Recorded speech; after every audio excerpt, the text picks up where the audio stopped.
Aquellos que nos oyen en esta hora a través de Radio Tierra Prometida, de Proyecto Corazón Internacional. Les saluda el pastor Armando Ruiz, pastor de la Iglesia Tierra Prometida en Sevilla, España. Vamos a ver en el día de hoy una palabra que se titula ¿Eres obra o eres obrero? Repito, ¿eres obra o eres obrero? Para que veamos a ver la diferencia que hay entre ser obra de Dios o ser un obrero de Dios. Vamos a orar. Señor, bendito sea tu nombre y tu gracia y tu misericordia. Te pido, te ruego que tengas a bien, Señor, el bendecirnos en esta hora para que poder entender y comprender tu palabra, Señor, lo que tienes preparado para nosotros. Queremos salir, Señor, edificados, tocados, sanados por tu Ruach Kadosh, y queremos saber, Señor, lo que tienes para cada uno de nosotros.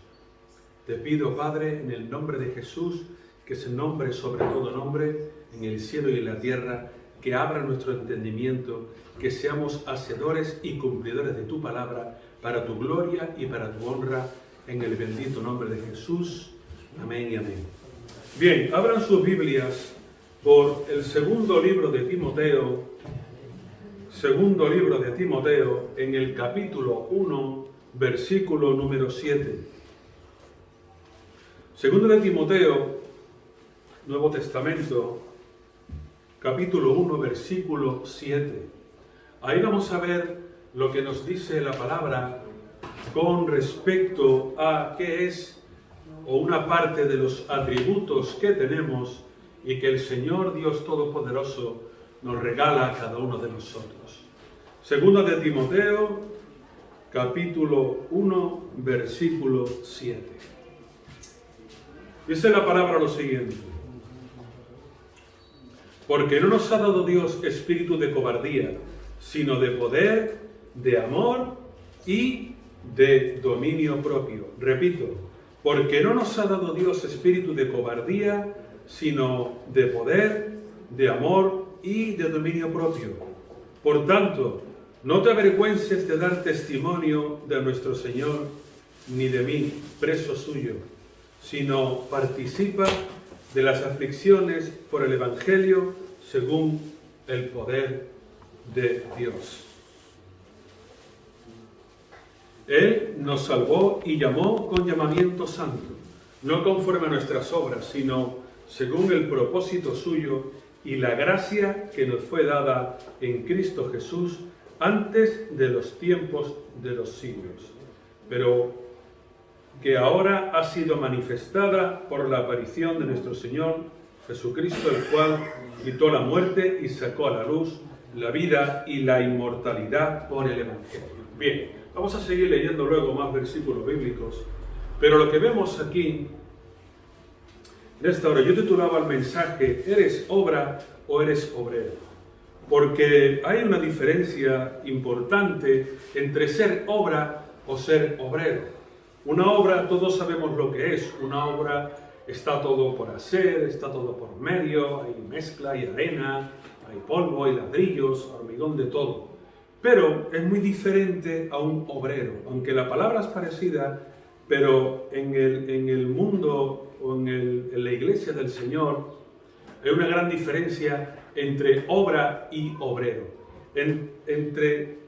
Digamos, ¿qué es lo que tú te consideras? Si tú que conoces al Señor, que llevas años ya en la iglesia, que lo conoces por tiempo atrás, si te consideras más obra que obrero o más obrero que obra. Porque vamos a ver a través de la Biblia qué es lo que nos dice la palabra con respecto a lo que tenemos que ser y lo que tenemos que hacer. Y aquí en este texto bíblico que hemos visto de 2 Timoteo, capítulo 1, verso 7, el apóstol Pablo, escribiendo a Timoteo, se lo dice: no nos ha dado Dios espíritu de cobardía, sino de poder, de amor y de dominio propio. ni cobardía, ni nada que se le asemeje. ¿Por qué? Porque todavía hoy en día mucha parte de la iglesia sigue creyendo que no puede, sigue creyendo que no sabe, sigue creyendo que no entiende, sigue creyendo que todavía tiene mucho más que hacer, sigue quejándose, sigue lamentándose, no entiendo, no comprendo, no conozco, no hago, no puedo, no sé, no sirvo y un montón de cosas más. Pero sin embargo lo que nos dice la Biblia es todo lo contrario, que tenemos la capacidad y que tenemos la autoridad de hacer todo ello. Por eso este texto bíblico no podemos, aquellos que conocemos al Señor desde hace ya tiempo, no podemos dejar de tener en cuenta este texto bíblico. No nos ha dado Dios espíritu de cobardía, sino de amor, de poder y de dominio propio. Bien, en el libro de Ageo, en el capítulo 2, eso está en el Antiguo Testamento, en el capítulo 2 y en el versículo 4, cuando el pueblo de Israel, allá por el 520 aproximadamente antes de Jesucristo, el Señor le demandó para que volviera a restaurar el templo que estaba caído después de que fue a Babilonia y que empezó a gobernar Ciro el Grande con Esdras. El pueblo avanza, Esdras le da permiso para que vaya, construya una guardia, soldado, etcétera, para que construya y levanten el templo. Pero el pueblo no se animó a hacer esto. El pueblo en el 538 estaba un poco indeciso y no se atrevía a hacerlo para que fuera como el Señor quería. Y en el 521 hay un segundo llamado de parte de Dios para que vuelvan a restaurar los muros caídos de Jerusalén. ¿Qué pasa? Que dice Ageo en el capítulo 2, en el versículo 4, lo siguiente: pues ahora tú, Zorobabel, y Zorobabel era un líder judío que el Señor lo envió para que restaurara el templo y levantara el muro caído, le dice, pero tú, Zorobabel, anímate, dice Yahvé, anímate tú también, sumo sacerdote Josué, hijo de Josadac. Cobrad ánimo, pueblo todo de la tierra, dice Yahvé, y trabajad, porque yo estoy con vosotros, dice Yahvé de los ejércitos. Si empezamos a leer en este libro de Ageo, en el capítulo 1, a partir del versículo 2, es algo que ocurre también mucho aparte del pueblo de Dios. Ageo capítulo 1, versículo 2. Ahí vemos lo que le ocurre a muchos cristianos, a muchas personas que conocen a Dios y que no entienden y comprenden. Y dice su palabra, así ha hablado Yahvé de los ejércitos. Este pueblo, refiriéndose al suyo, dice, no ha llegado aún el tiempo de que la casa de Yahvé sea reedificada. Entonces llegó esta palabra de Dios por medio del profeta Ageo. Y el Señor pregunta y dice, ¿es acaso para vosotros tiempo de habitar en vuestras casas artesonadas, mientras esta casa con mayúscula está en ruinas, refiriéndose al templo? Meditad bien, pues así ha dicho Yahvé de los ejércitos, meditad bien sobre vuestros caminos. Y ahora les hace una pregunta. Sembráis mucho, para que reflexionen, en el verso 6 de Ageo capítulo 1. Sembráis mucho, pero recogéis poco. Coméis, pero no os saciáis. Bebéis, pero no quedáis satisfechos. Os vestís, pero no os calentáis. Y el que trabaja a jornal recibe su salario en saco roto. Así ha dicho Yahvé de los ejércitos. Y ahora dice, meditad sobre vuestros caminos. Meditad sobre lo que estáis haciendo, meditad sobre lo que estáis diciendo, meditad sobre lo que cada día hacéis. Y dice, subid al monte, traed madera y reedificad la casa. Yo me complaceré en ella y seré glorificado, ha dicho Yahvé. Buscáis mucho, pero halláis poco. Lo que guardáis en casa, yo lo disiparé con un soplo. ¿Por qué? Dice Dios, por cuanto mi casa está desierta, mientras cada uno de vosotros corre a su propia casa. Por eso los cielos os han negado la lluvia, y la tierra retuvo sus frutos. Yo llamé la sequía sobre esta tierra, y sobre los montes, sobre el trigo, el vino, el aceite, sobre todo lo que la tierra produce, sobre los hombres y sobre las bestias, y sobre todo trabajo de sus manos. Entonces Zorobabel, hijo de Salatiel, y Josué, hijo de Josadac, sumo sacerdote, y todo el resto del pueblo oyeron la voz de Yahvé, su Dios, y las palabras del profeta Ageo, tal como le había encargado Yahvé su Dios. Y temió el pueblo delante de Yahvé. Entonces Ageo, el enviado de Yahvé, habló por mandato de Yahvé al pueblo diciendo: yo estoy con vosotros, dice Yahvé.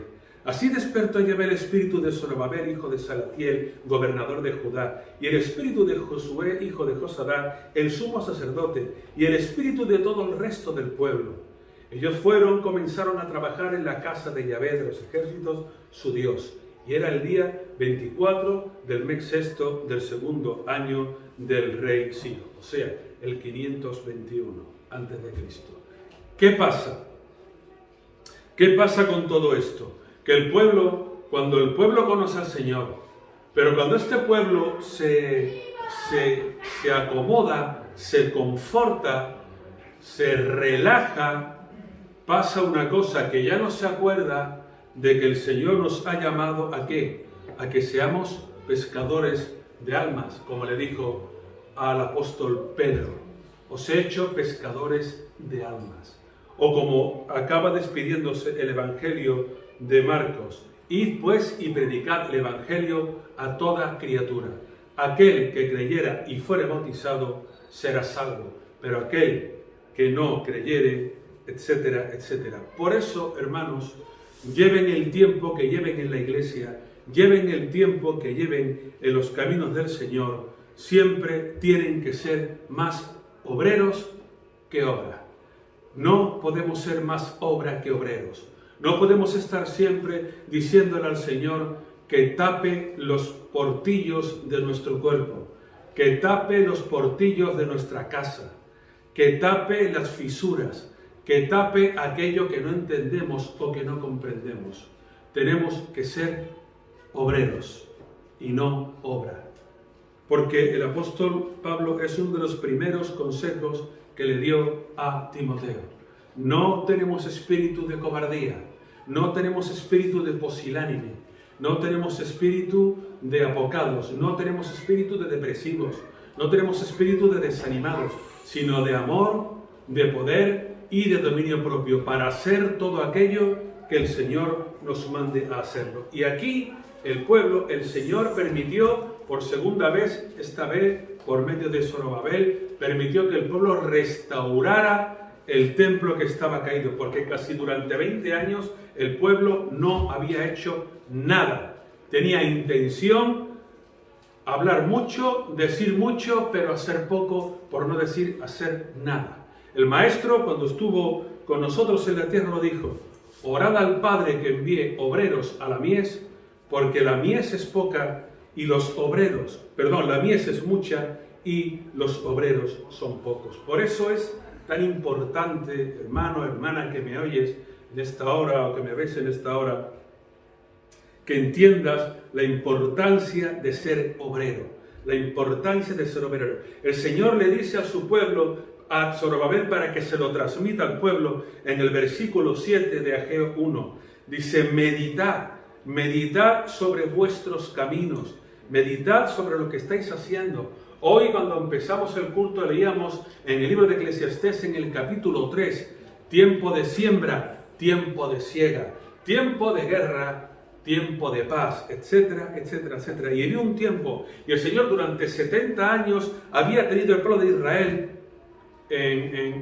con el pueblo de Babilonia, lo había tenido desterrado, lo había tenido que no era pueblo, que no era nación, que no era nada, era solamente un pueblo que había estado sacado de su casa, de sus barrios, de su trabajo, de todo, y le habían llevado a la deportación, porque habían sido rebeldes, habían sido tercos y habían hecho lo que bien les había parecido. Igual que ocurre en el libro de Jueces, que cada uno hacía lo que bien le parecía, es lo que pasaba en el tiempo cuando el Señor dijo: mi pueblo es rebelde, mi pueblo es terco, mi pueblo no me oye, tendré que llevarlo a un lugar para que me escuche. Le dice, meditad sobre vuestros caminos.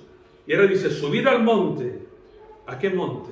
Al monte de Dios. Cuando subimos al monte, recibimos de la presencia de Dios.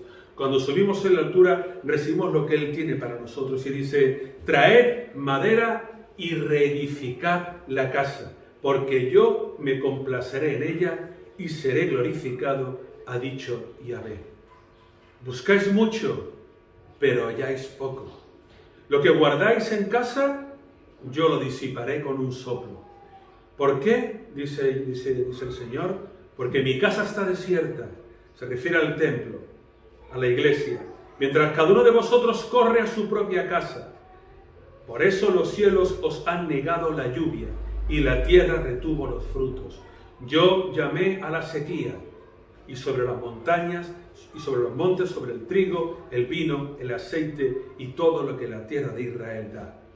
Por eso, en el siguiente capítulo, el que hemos leído al principio, en el capítulo 2, verso 4, se nos dice, Zorobabel, anímate, anímate, anímate tú también, sumo sacerdote, Josué, hijo de Josadá, cobrad ánimo, pueblo todo de la tierra, dice Yahvé, y trabajad porque yo estoy con vosotros, dice el Señor de los ejércitos.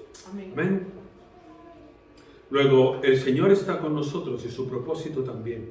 Bien, vámonos al libro de Efesios, eso está en el Nuevo Testamento, de las cartas de Pablo.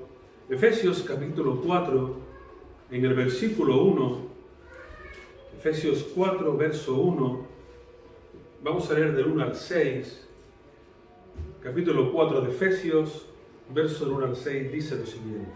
Yo pues, preso en el Señor, os ruego que andéis como es digno de la vocación con que fuisteis llamados, con toda humildad y mansedumbre, soportándoos con paciencia los unos a los otros en amor, procurando mantener la unidad del Espíritu en el vínculo de la paz.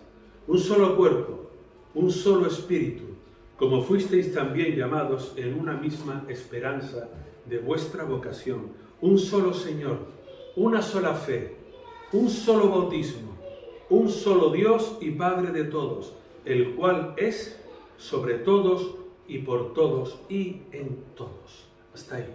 Se refiere aquí el apóstol Pablo, escribiéndole a los habitantes de Éfeso, a la unidad que tiene que tener el pueblo de Dios. La unidad que tenemos que tener siempre a la hora de entender el propósito que tiene el Señor con cada uno de nosotros.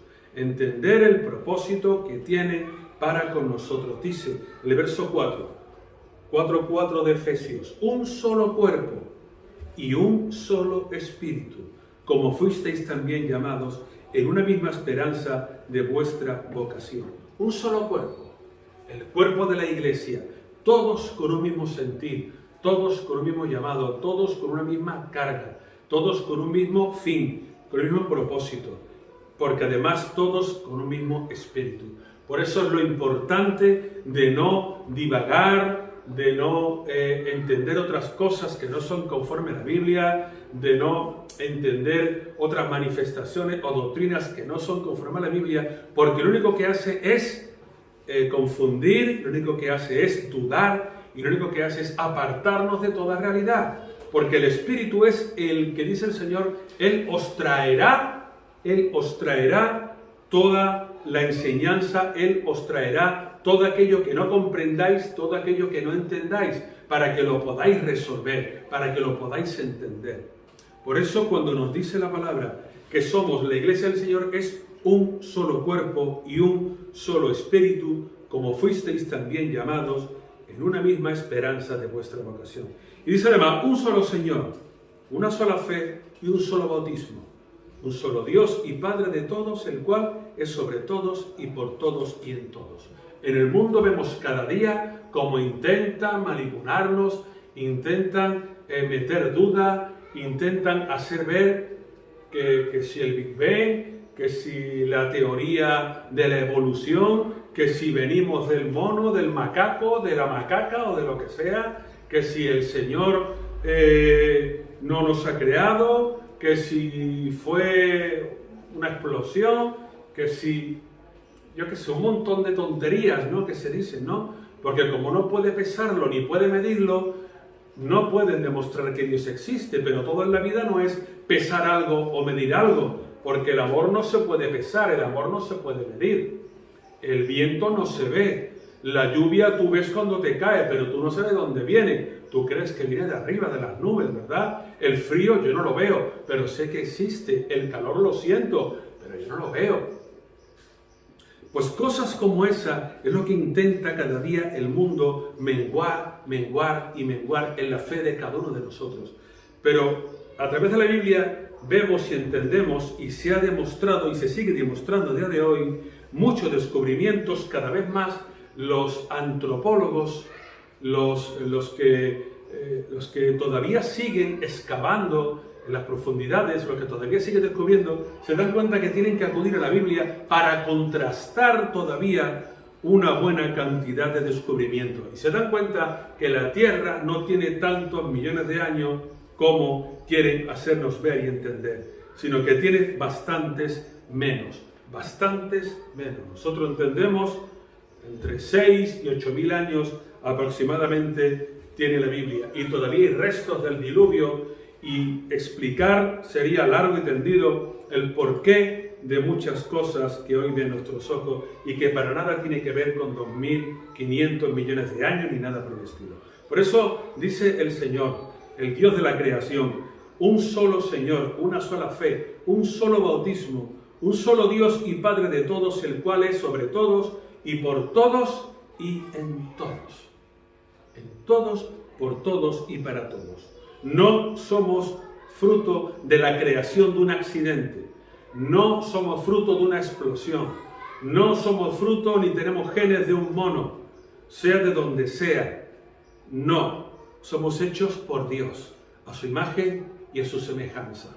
Pero la ciencia, los científicos, muchos de ellos rebelados, rebeldes ante Dios, intentan hacer ver a la sociedad de que no existe Dios, de que no existe la fe, de que no existen los milagros, de que no hay nada más allá de la muerte, de que no hay nada más allá de lo que ven tus ojos, pero están muy, pero muy equivocados. Afortunadamente, cada vez son más los científicos y las personas con bastante reputación que cada vez creen más en Dios. Y simplemente por el hecho de que no puedo medir algo o no puedo pesar algo, no es un argumento de peso para convencerme a mí de que yo no crea en Dios. Tiene que haber algo más que me convenza a mí que realmente diga que no existe. Amén. Vamos a ver, luego ya hemos visto aquí que algo muy importante para ser obrero y no una obra es tener la unidad en la iglesia, la unidad en el ministerio, la unidad con los hermanos, la unidad en la familia, la unidad con los hijos, la unidad con el matrimonio, los que están casados, la unidad en todo, porque lo dice la Biblia, andarán dos juntos si no están de acuerdo. Llegarán muy lejos una pareja si una piensa una cosa y el otro piensa otro. Eso va a durar muy poco, eso va a durar el tiempo que tenga que durar, pero posiblemente terminará como ahora se dice, que se acabó el amor. Y al acabarse el amor, como es como un bote de champú, se acaba y no se puede. Hay champús que se pueden rellenar, pero otros no, ¿verdad? Tienes que tirar el bote. El amor pasa igual, ¿verdad? El amor, igual que viene, se va, ¿no? Porque es un bote de algo, ¿no? De gel de baño o algo, ¿no? Se fue el amor y se fue el amor, claro que se fue el amor. Porque como no conocen a Dios, es normal que se vaya el amor. Bien, 1 Corintios, capítulo 15, verso 58, un poquito más para atrás, perdón, un poquito más para adelante, para la parte de adelante de la Biblia. Está 2 o 3 libros antes. 1 Corintios, al final de 1 Corintios, capítulo 15, versículo 58, vamos a leer lo que dice la palabra. 1 Corintios, capítulo 15, versículo número 58. 1 Corintios 15, 58. Dice lo siguiente: así que, hermanos míos, amados, estad firmes y constantes, creciendo en la obra del Señor siempre, sabiendo que vuestro trabajo en el Señor no es en vano. Esto es algo que escribía Pablo a la iglesia, porque muchos de ellos estaban desanimados, desmotivados, que la oración no tiene respuesta, que no entiendo esto, que no comprendo lo otro, que tengo este problema, que tengo aquello otro, y no entendían ni comprendían muchas de estas cosas. Entonces el apóstol Pablo, poniendo cada cosa en su sitio, les escribe y se lo dice: hermanos, estad firmes y constantes, creciendo en la obra del Señor siempre. Creciendo en la obra del Señor siempre. Creciendo.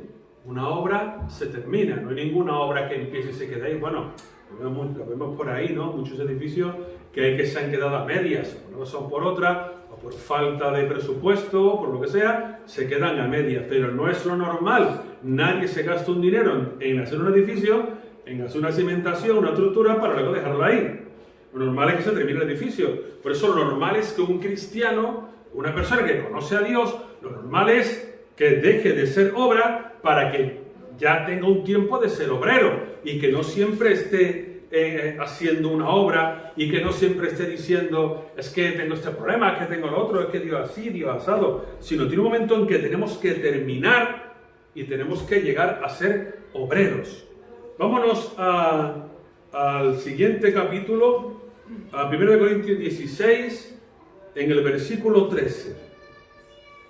1 Corintios 16, 13, donde dice: velad, estad firmes en la fe, portaos varonilmente y esforzaos. Todas vuestras cosas sean hechas con amor.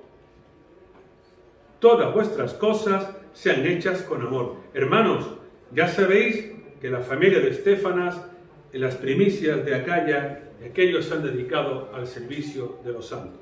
Os ruego que os sujetéis a personas como ellos y a todos los que ayudan y trabajan. Que os sujetéis a todos, o sea, que están en autoridad, las personas que ayudan y que trabajan en la iglesia. Luego, que estemos sujetados a ellos porque Dios trata con ellos y porque Dios habla con ellos. Por eso, el verso 13, para que yo sea obrero y no sea una obra, sino que yo sea algo más, dice: velad, estad firmes en la fe, portaos varonilmente y esforzaos, y que todas vuestras cosas sean hechas con amor. Todas vuestras cosas sean hechas con amor. Porque si no hacemos nada, muchas personas hacen las cosas por interés, hacen las cosas porque se lo mandan, hacen las cosas porque le obligan.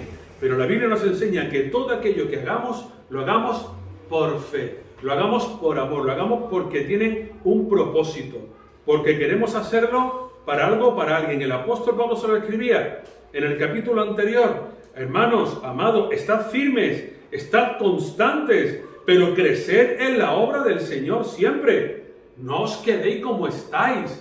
Pedidle al Señor que os dé sabiduría, que os dé entendimiento, discernimiento, poder, autoridad. Que entendáis lo que el Señor quiere para vosotros, que comprendáis que no sois un accidente, que no sois fruto de un mal embarazo, que no estáis aquí porque vuestros padres os eligieron o decidieron, no, sino que todos tenemos un propósito en la vida, que todos tenemos algo importante que hacer en la vida y que el Señor está con los brazos abiertos esperando que sus hijos hagan la voluntad de Él. Pero no olviden, hermanos, 1 Corintios 16, 13, velad, estad firmes en la fe, portaos varonilmente y esforzaos.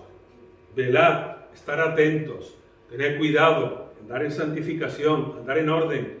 Estad firmes en la fe, no decaigáis, no declináis, no digáis: esto no sirve para nada, esto es en vano, estoy harto de orar, estoy harto de interceder, no veo nada, no veo la mano de Dios por ningún lado. No, el Señor a su tiempo hace todas las cosas y en su tiempo, dice la Biblia, que lo hizo todo hermoso. Portaos varonilmente, respetad a todo el mundo, comprended a todo el mundo, empatizad con el prójimo. Y luego dice: esforzaos.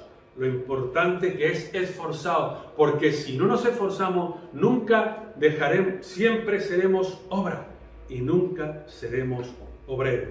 Por eso hay que esforzarse, no hay que tirar la toalla, no hay que desanimarse ni desmotivarse, sino seguir siempre hacia adelante. Y que todas vuestras cosas sean hechas con amor. Vámonos a 2 de Timoteo, capítulo 4, versículo 15. Eso está más para atrás, más para el final de la Biblia. Tenemos que llegar a Tesalonicenses, primera y segunda, Filipenses, Colosenses, Tesalonicenses, y luego después ir a 2 de Timoteo, que es el segundo libro de Timoteo, en el capítulo 4, en el versículo número 5. 2 de Timoteo, capítulo 4, versículo 5, donde dice la palabra lo siguiente. 2 Timoteo 4, 5. Pero tú, sé sobrio en todo. Soporta las aflicciones. Haz obra de evangelista y cumple tu ministerio. Eso nos lo dice a toda la iglesia. No solamente a los pastores, no solamente a los copastores, no solamente a los evangelistas, no solamente a los maestros del credo dominical, sino que se lo dice a todo el mundo. Tú sé sobrio en todo. Sobrio en todo. Soporta las aflicciones. Haz obra de evangelista y cumple tu ministerio. No me lo dice solamente a mí o a la pastora. No, se lo dice a todo el mundo. Aquí no especifica solamente a uno. Aquí no dice, esto va para los pastores. Aquí no dice esto. Aquí no, a mí no me dice aquí, pero tú que eres pastor, no. Se lo dice a Timoteo, que era líder de la iglesia. Pero todos pueden ser líderes de la iglesia. Todo el que quiera puede trabajar para el Señor y puede dar frutos. Se lo dice, sé sobrio en todo. Soporta las aflicciones. Un cristiano que no soporte las aflicciones es un cristiano que siempre estará de obra y nunca será un obrero. Nunca. Porque si no soporta las aflicciones, si no soporta las patadas, si no soporta los desaires, si no soporta los comentarios, si no soporta las críticas, entonces nunca llegará a ser obrero, nunca obrera. Siempre será una obra que está en un proceso, que se está haciendo, que se está terminando, pero que nunca termina. Haz obra de evangelista, predica la palabra a aquel que lo necesite y cumple tu ministerio. Cumple tu ministerio. Vamos a ver ya el último versículo bíblico que se encuentra en Primera de Pedro, en el capítulo 4. Primera de Pedro, capítulo 4, versículo número 7. Eso está más para atrás de la Biblia, pegando al libro de Apocalipsis. Primera de Pedro, capítulo 4, versículo 7. Primera de Pedro 4, 7. Hemos visto que Pablo le dice a Timoteo que tiene que crecer, que tiene que esforzarse, que tiene que resistir la aflicción, porque esto conviene conforme a Dios. Primera carta de Pedro, capítulo 4, verso 7, dice, el fin de todas las cosas se acerca. Sed pues sobrios y velad en oración. Y ante todo, tened entre vosotros ferviente amor, porque el amor cubrirá multitud de pecados. Hospedaos los unos a los otros, sin murmuraciones, cada uno según el don que ha recibido, ministrelo a los otros, como buenos administradores de la multiforme gracia de Dios. Y si alguno habla, que hable conforme a las palabras de Dios.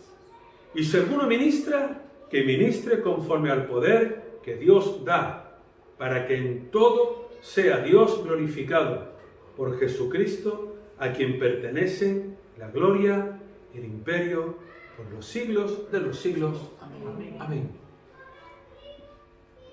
¿Qué es lo que escribe aquí el apóstol Pablo? Ni más ni menos que el servicio a los demás.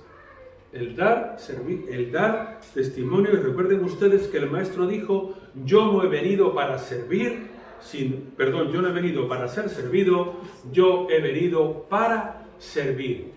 Yo no he venido para que a mí me sirvan y para que me lleven de un lugar a otro, no. He venido para servir. Recuerden lo que él empezó predicando en la sinagoga de Capernaum.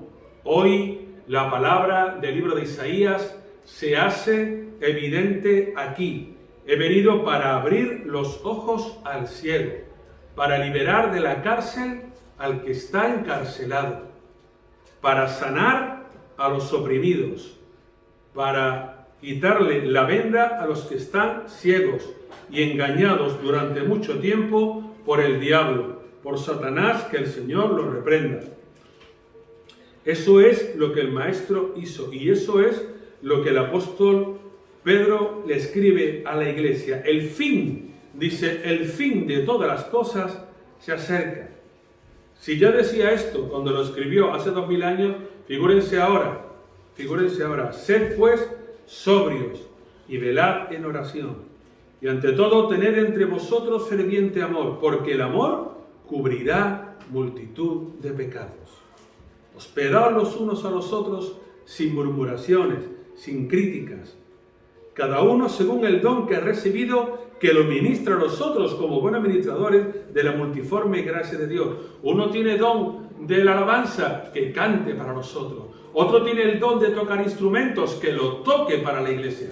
Otro el de ministrar, otros el de sanar, otros el de orar, otros el de ayunar. Que lo haga, pero que lo haga todo para la multiforme gloria de Dios. Y si alguno habla, que hable conforme a las palabras de Dios. Y si alguno ministra, que lo haga conforme al poder que Dios da, para que en todo sea Dios glorificado por Jesucristo, a quien pertenece la gloria y el imperio por los siglos de los siglos. Amén. Por eso, el Señor es lo que quiere de nosotros, que crezcamos, que no nos quedemos tal y como estamos. Ustedes miren a su alrededor y ven las flores, los árboles, como de pequeño empiezan, y cuando pasa un poco de tiempo, que les da el agua, que es vida, como dijo el maestro, yo soy el agua de vida. Ven ustedes cómo crecen. Cuando le da un poco de sol, sobre todo se ven estos días, ha llegado el invierno, el frío, la humedad, y ahora con un poco de sol, ven ustedes como las plantas suben hacia arriba con el calor del sol y con lo que aporta el sol en la vida de cada cosa que está viva. Por eso, hermano, incluso las plantas saben que tienen que crecer. Todo lo creado sabe que tiene que crecer, cuanto más nosotros, porque lo hacemos para la gloria del Señor, para la gloria del Eterno. Amén. Amén. Vamos a orar. Señor, bendito es tu nombre y tu gracia y tu misericordia.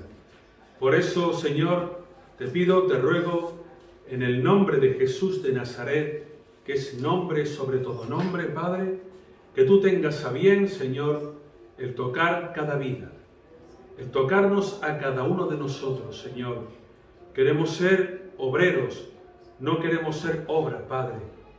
Queremos que seas tú, Señor, el que esté con nosotros. Queremos que seas tú, Señor, el que se glorifique, el que nos toque, el que nos edifique, Señor. Queremos que sea tu diestra la que esté con nosotros, Señor. Sabemos que tú moriste por nosotros, que tú diste tu vida para que nosotros la tuviéramos y fuera en abundancia. Sabemos, entendemos, comprendemos que tú has muerto por nosotros, que tú nos amas con amor eterno, que tú solamente quieres el bien para nosotros, que tú eres fiel y que tú eres verdadero, que en ti no hay sombra de variación alguna, que tú eres el principio y que tú eres el final, que tú eres el alfa, tú eres la omega. Señor, gracias por tantas cosas como nos das a diario.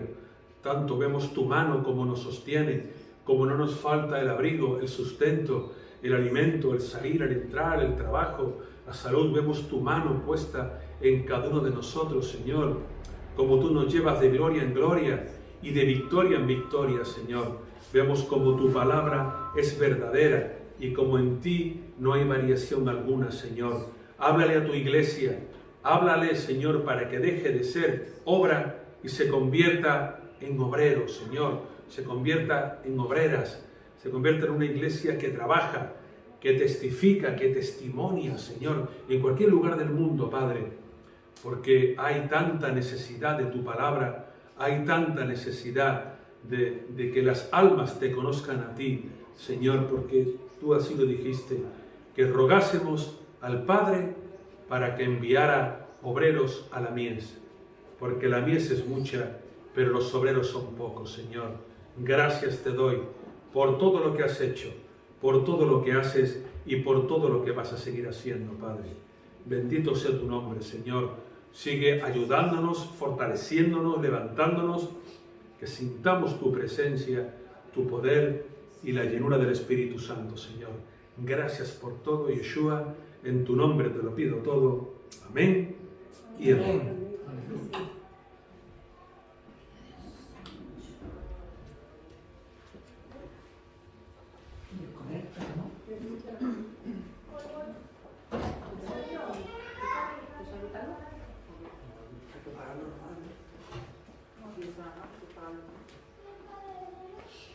¿Lo paro ya? Mando. ¿Lo paro? Sí.